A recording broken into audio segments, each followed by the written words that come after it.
Hello friends, మీ శివాని మొగుసాటి. ఈరోజు వీడియోలో అయితే ఓవెన్ లేకుండా ఇంట్లోనే బ్రెడ్ పిజ్జా ఎలా ప్రిపేర్ చేసుకోవాలో చూపిస్తా. ఫస్ట్ అయితే నేను ఇలా బ్రెడ్ తీసుకున్నాను. బ్రెడ్ తీసుకుని సైడ్స్ ఉన్న బ్రౌన్ పార్ట్ని అయితే నేను రిమూవ్ చేసేసాను. అలానే బ్రెడ్ స్లైడ్స్ని నేను ఇలా సెపరేట్ చేశానండి. నేనైతే పిజ్జాని ఇలా రౌండ్ షేప్లో తిందామని ఫిక్స్ అయ్యాను. సో ఒక స్టీల్ బాక్స్తో ఇలా రౌండ్గా నేను షేప్ కట్ చేసుకున్నానండి. చూస్తున్నారు కదా, ఈ వేలో నేనైతే పీసెస్ని కట్ చేసుకుని ఒక బౌల్లో సపరేట్గా అయితే వేసుకున్నా. నెక్స్ట్ అయితే నేను అమూల్ గార్లిక్ అండ్ హెర్బ్స్ది బటర్ అయితే తీసుకున్నానండి. ఇదైతే మనకు అన్ని సూపర్ మార్కెట్స్లో దొరుకుతుంది. దీన్ని చిన్న చిన్న పీసెస్గా నేనైతే ఒక బౌల్లో వేసుకుని కరిగించాను. నెక్స్ట్ అయితే ఒక మీడియం సైజ్ ఆనియన్ తీసుకుని నేను ఈ విధంగా అయితే కట్ చేసేసా. అలానే ఒక టొమాటో కూడా తీసుకున్నానండి. ఈ టొమాటో లోపల గుజ్జు ఉంటుంది కదా, దాన్ని అయితే సెపరేట్ చేసి ఇలా పీసెస్లో అయితే తీసుకున్నాను. ఒక హాఫ్ పీస్ క్యాప్సికమ్ని అయితే తీసుకున్నాను. ఈ క్యాప్సికమ్ నేను చాలా స్లైడ్స్గా కట్ చేశాను. మనం కరిగి పెట్టుకున్న బటర్ ఉంది కదా, దాన్ని అయితే నేను ఒక స్పూన్తో స్ప్రెడ్ చేసుకున్నానండి. అలానే టొమాటో కెచప్, ఎగ్లెస్ మయోనీస్ కూడా వేసుకున్నాను. మనం రెడీ చేసి పెట్టుకున్న ఈ బ్రెడ్ పీసెస్ని నేనైతే ఇలాగా వీటితో గార్నిష్ చేశానండి. చూసారు కదా, ఇది ప్రిపేర్ అయిపోయింది.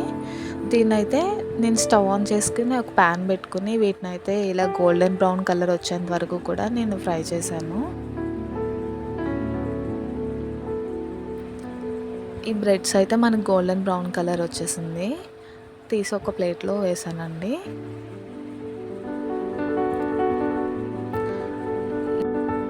నెక్స్ట్ అయితే నేను హాట్ చిల్లీ ఫ్లేక్స్ అలాగనే ఆరిగానో స్పైసెస్ కూడా తీసుకున్నానండి. ఇవైతే మనకి అన్ని సూపర్ మార్కెట్స్లో కూడా దొరుకుతాయి.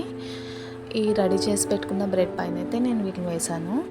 అలానే ఈ బ్రెడ్ని రివర్స్ చేసి దీనిపైన టొమాటో కెచప్ అలాగే ఎగ్లెస్ మయోనీస్ కూడా వేసి రివర్స్ చేసుకుని దానిపైన అయితే స్ప్రెడ్ చేశానండి. ఒక సైడ్ అంతా అయిపోయింది కదా, ఇంకో సైడ్ కూడా నేను ప్రిపేర్ చేసిన. ఇదైతే చీజ్ అండి. చీజ్ని ఇలా నేను చిన్న చిన్న పీసెస్గా కట్ చేసి అయితే సర్వ్ చేశాను. నెక్స్ట్ అయితే మనం కట్ చేసి పెట్టుకున్న ఆనియన్స్ అలానే టొమాటో, క్యాప్సికమ్ ఉన్నాయి కదా, వాటిని కూడా నేను ఈ బ్రెడ్స్ పైన అయితే పెట్టానండి.